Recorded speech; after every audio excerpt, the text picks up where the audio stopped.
ओम नमः शिवाय। शिव भक्तों, आपका स्वागत है हमारे चैनल भक्ति कथा संग्रह में। आज हम आपके सामने प्रस्तुत करने जा रहे हैं तारकासुर की वीरता।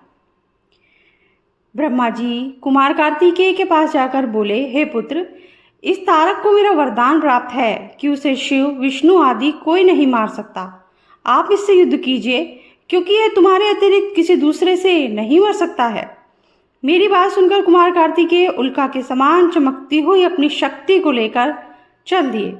उन्हें देखकर तारक भी शक्ति उड़ाकर प्रहार करते हुए बोला, अरे मूर्खों, तुम लोगों ने इस बालक को मरने के लिए मेरे सामने क्यों भेज दिया? ऐसा करते तुम्हें शर्म नहीं आई? विष्णु तो हमेशा से ही निर्लज्ज तथा छली और अविवेकी रहा है। इंद्र भी ऐसा ही है। मेरे द्वारा इस बालक के मारे जाने पर इसके वध का पाप इन दोनों को ही लगेगा। हे बालक, तुझे अपने प्राण बचाने हो तो मेरे सामने से भाग जा। इंद्र तथा विष्णु की इस निंदा से तारक का बल क्षीण हो गया। इसी समय इंद्र ने अपने वज्र से तारकासुर को पृथ्वी पर गिरा दिया। तारकासुर ने क्षण मात्र में उठकर इंद्र को ऐरावत से नीचे गिरा दिया। अब भगवान विष्णु ने तारक से युद्ध किया, परंतु तारकासुर महाकाल के समान चमकने लगा। अगला है तारकासुर का वध। कुमार कार्तिकेय शिवजी के चरणों का स्मरण कर उठे और अपने असंख्य वीरों के साथ दुष्ट असुर तारकासुर का वध करने का उपाय सोचने लगे। देवताओं ने उनकी जय जयकार की, ऋषियों ने उनकी स्तुति की। दैत्य तारकासुर और कुमार कार्तिकेय में भयानक युद्ध हुआ। दोनों वीर हाथ में शक्ति लेकर युद्ध करने लगे। दोनों ने शरीर घायल हो गए। फिर कुमार ने शिव और माता पार्वती को मन ही मन प्रणाम करके एक प्रबल शक्ति असुर पर फेंकी, जिसे वह विदीर्ण होकर पृथ्वी पर गिर पड़ा और मृत्यु को प्राप्त हुआ। चारों ओर आनंद छा गया। माता पार्वती ने स्नेहवश कुमार को गोद में उठा लिया और उसका मुख चूमने लगी। इसके पश्चात कुमार ने एक रौंच पर्वत को पीड़ित करने वाले दैत्य बाणासुर का वहीं बैठे बैठे बाण से संहार कर दिया। इस पर शेष के पुत्र कुमार ने कुमार की बहुत प्रशंसा की। अगला है गणेश चरित्र। नारद ब्रह्मा जी से बोले, आपने कुमार कार्तिकेय का चरित्र सुनाया, अब कृपा करके गणेश जी का चरित्र भी सुनाइए।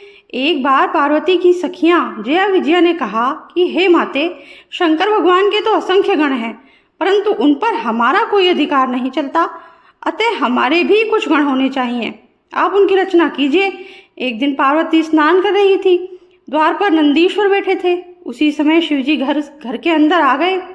इससे पार्वती को बड़ी लज्जा महसूस हुई। पार्वती जी को सखी की कही हुई बात स्मरण हो आई कि अपने भी गण होने चाहिए। इस पर वे स्नान करते हुए शरीर के उपटन से एक सुंदर पुरुष बनाने लगी। जब पुरुष बन गया तो उसे वस्त्र पहनाकर द्वार पर बैठा दिया और उससे कहा कि मेरी आज्ञा के बिना कोई अंदर ना आने पाए, तथा उससे कहा कि तुम मेरे पुत्र हो। उसका नाम गणेश रखा गया। जब गणेश द्वार पर बैठ गए तो शिवजी अंदर जाने लगे। इस पर गणेश जी ने शिवजी को अंदर जाने से रोक दिया।